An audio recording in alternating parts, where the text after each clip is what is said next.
kubabululu ebokisa abavubuka bafunya abavubuka ba mafia boxi yiyo bakiyiye ate wajjati uyayiyo obululu bwonna busaasanye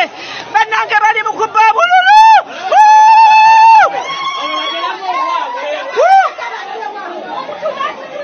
buba bwonna baabo owajjati ali mu biyambalo bya jjati ebya bulaka baba no ne wano polling station endala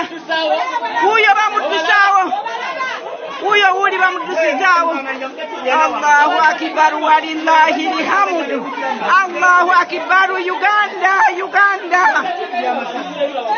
bannange Uganda obululu bwonna bubuli babuyiye bubo babuyiye tebatukkiriza kusemberawo boxi uyo wajjati agisambye naki bubo mubulaba bannange bufumuuka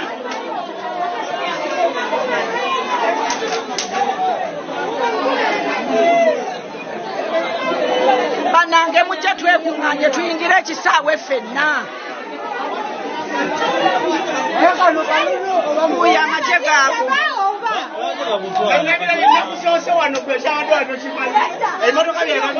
Yes muganda wangu oli ku Yugi Update TV kw'osinza okuba ng'otuwuliriza gwatanatwengako kiri awansi olw'ekigambo subscribe embeera yeye kawempe obululu buyiriddwa abasajja kibaliko kiiko okwagala okubba akalulu nga tebalimu wadde ensonyi nga n'ensi eraba nga n'ensi yonna ekitegedde nti nno babbyo akalulu bakabbye kibagezaawo okuyisaawo kwe kulaga pulezidenti waabwe nti nabo bakyalina amaanyi mu kitundu Kampala mu Central gwe n'owulaba abalwanagana baagala okulaga pulezidenti waabwe nti bakyalina amaanyi mu Central balina ebitundu bakyasobola okuba nga bawangulamu naye nga olowooza bandikikoze batyo banange ensi yaffe eragawa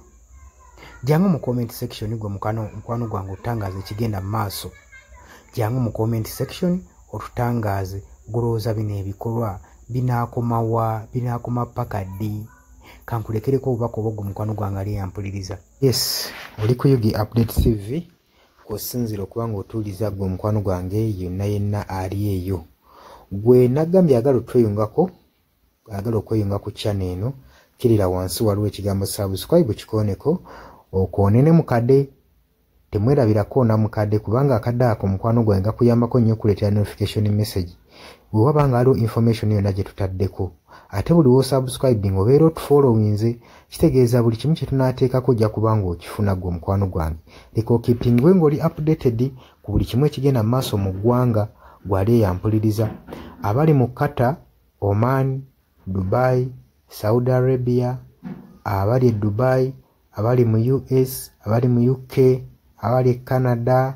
abali mu South Africa, nammwe abali mu Ndwana Kenya, Nalekani, Menyani, nammwe abali mu Asia, matumiddeko nnyo mwe bali kwekuumira ku Yugi Update TV mwe mubeezezzaawo amayengo gano aga Yugi Update TV. Mikwano gyange sola beebaza kinnoomu wabula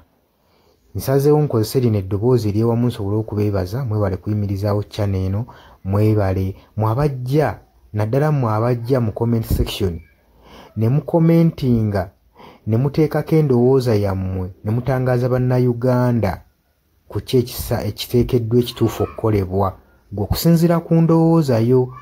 so muna batajjangako mu comment section mbakubiriza okujja mu comment section muteekeko ebirowoozo byammwe mutangaaze eggwanga ku biki byaba bagenze mu bukyamu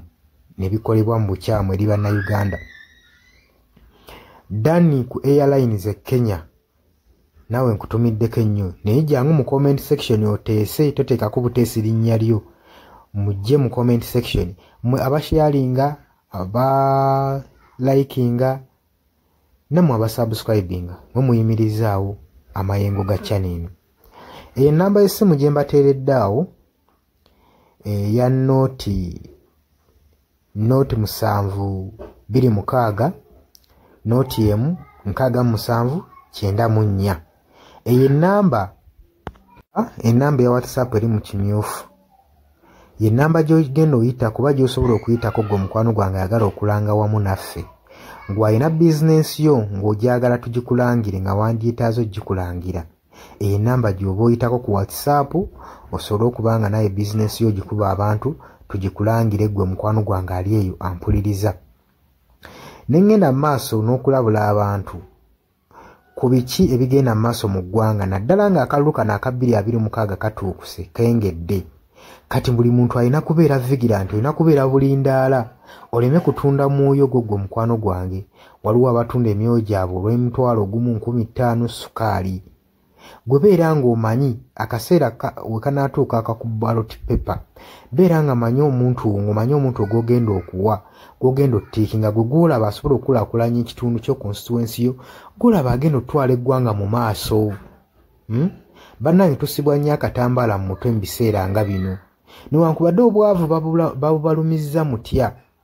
totunda mwoyo gwo ku lw'akantu katono, wabula saasira ku ggwanga lyo, osaasire ne ku zadde lyo, osaasire ne ku future weenaabeera. Lowooza ku by'emu maaso. Weewaawo abamu muyinza okulowooza ng'ebyo batabakwatako nga tebikwatako, naye ensobi yonna ekolebwa either relative wo, sengaawo, maamawo, kojjaawo, biyinza otuuka ng'ekyo ekizibu gwe kyetooloddeko, ate olaba ebikwatirako biyinza otuuka esa ne byetooloola ne bifundikira nga bikkutteko gwe mukwano gwange ali eyo. So kyenva nkubiriza baganda bange mwenna bali ku Yugi Update TV ogenda maaso n'okusharinga information eno. Baganda baffe beebereremu ate era baleme kutunda mwoyo gwa ggwanga, babeere nga batambulira ku mazima, nga bayimirira ku mazima, nga bayimirirawo ku lw'eggwanga lyaffe erijja mu maaso, ku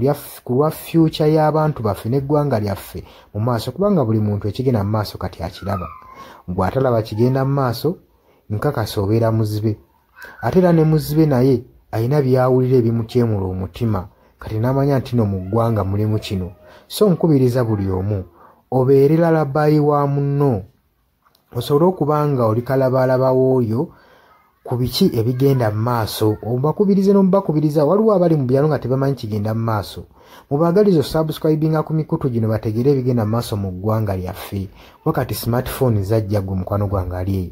Wabula mbaagaliza olunaku olulungi, mubale kwekumira ku Yugi Update TV, mubatana subscribinga mugere mu maaso n'okusubscribinga. Mbaagala nnyo era mweraba.